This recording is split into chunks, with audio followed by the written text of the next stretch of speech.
Good evening. It's taken 3 years, but police say they've finally caught the ringleader responsible for Melbourne's out-of-control tobacco and bar wars. Detectives from Operation Eclipse arrested a 20-year-old from Essendon today and claim he's been hiring children to carry out hundreds of crimes. In track pants and slides, an accused work-from-home crime lord fueling Melbourne's underworld war from mum and dad's house. He self-described himself as just an ordinary kid who goes to the gym and runs an empire from his home.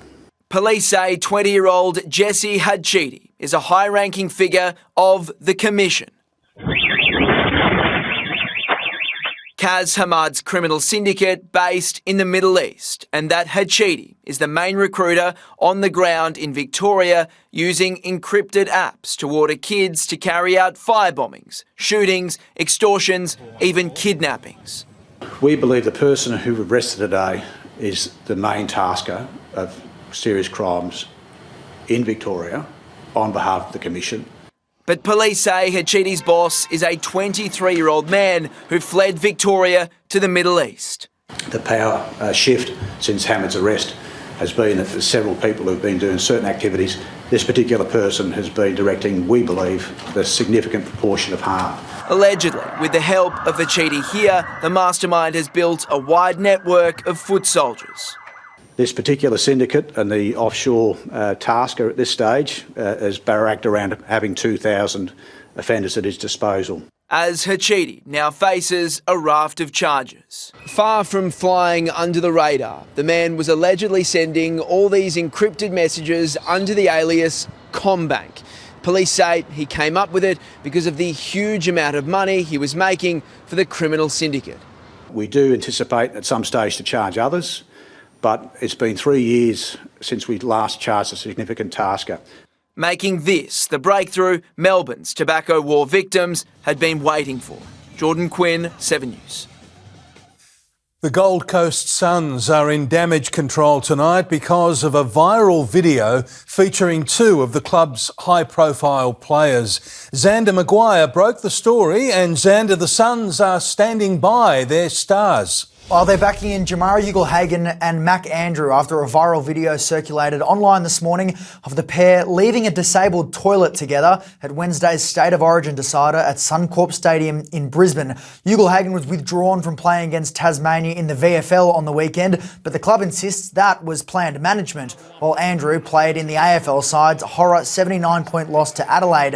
The Suns felt compelled to release a statement on the matter, saying the Gold Coast Suns are aware of vision circulating online involving two of its players. Whilst there is no indication of any wrongdoing by either player in the vision, the club has spoken with both players who deny any insinuation of misconduct. It comes as the Suns sink to a 7th straight loss, Pete. Xander Maguire, thank you. 2 Victorian police officers have faced court over a routine traffic stop that turned deadly. The victim went into cardiorespiratory arrest while being detained and never recovered. They spent their careers prosecuting criminals. Now the shoe is on the other foot. These members have our full support. James Fitzgerald and Alex Papanastasis are charged with negligent manslaughter over the arrest and death of 35-year-old tradie Luke Briggs. One colleague today testified to their reputations as calm, knowledgeable, respected and experienced officers. Prosecutors allege the 2024 arrest after a routine traffic stop led to Mr Briggs's death in hospital 8 days later. Court heard the officers called for urgent assistance, and when their senior sergeant arrived on scene, it was chaotic, she said. James was doing chest compressions, Alex was on the other side. Fitzgerald was very concerned about the health and welfare of Mr Briggs. He looked like a deer in the headlights, she told the court. The victim's family watched on as a forensic toxicologist told the court Mr Briggs had a toxic level of methamphetamine in his system, as well as a glass pipe and a bag of white powder in the car. But a forensic pathologist who viewed the footage of the incident says she believes Mr Briggs was not behaving particularly erratically. The cause of death is believed to be brain damage as a result of cardiorespiratory arrest. What caused the heart and lungs to fail is an open question. The hearing continues. Jacqueline Stanley, 7 News. The Premier's popularity has taken another hit in the polls, but the looming threat of One Nation has also cooled ahead of November's election. Jacinta Allen insists she's listening to voters, while Jess Wilson is offering a change of pace for the West.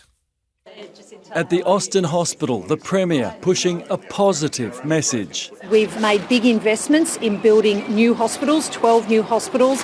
While copping another negative opinion poll for Labor and her leadership. It has Labor and the Coalition tied, both up 1% on a month ago. One Nation has gone from 2 to 5% behind. For preferred Premier, Jess Wilson, well ahead of Jacinta Allen. One Nation still leaderless. The Victorian community doesn't elect their members of Parliament to sit around and examine opinion polls. When you pretty much dismiss opinion polls and say you don't look at them, do you think that might be seen as Victorians as you not caring what they think and what they think about you? So I say this to the Victorian community. I care deeply about the pressures that they are experiencing right now. But it's not showing in the polling. That's my point. It's not showing in the polling. So we are seeing that right now people are doing it tough, and we'll keep working incredibly hard.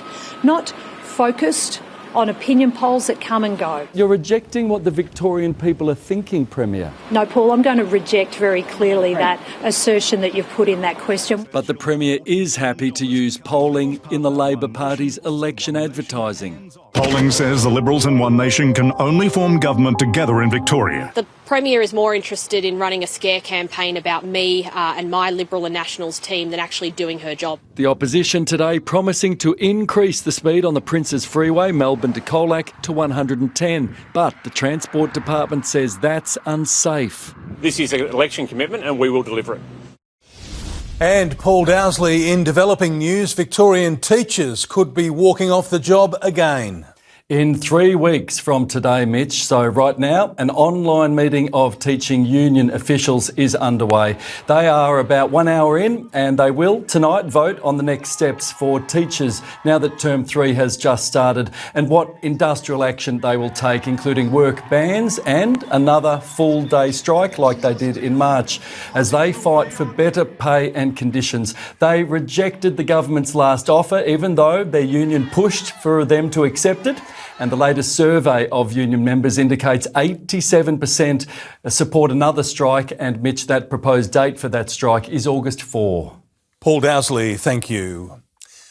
A 43-year-old man has been charged with the murder of another man in Morwell.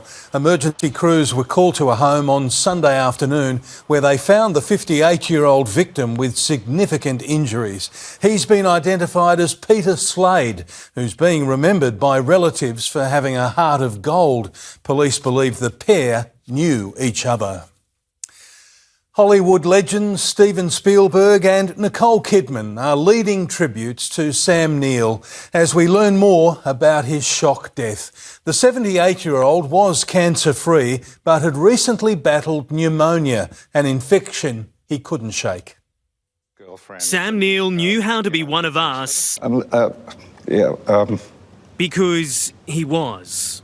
I don't know why that question has moved me so much, but it has. At The Dish in central New South Wales, they knew him not as Cliff Buxton. You'll be able to hear Armstrong talking to Houston? Just by hitting a couple of buttons there. But as the man who helped put Parkes on the map. The Dishmaster, as they call him in the film, really put us in a good light in many ways. Today they remembered him right around the world.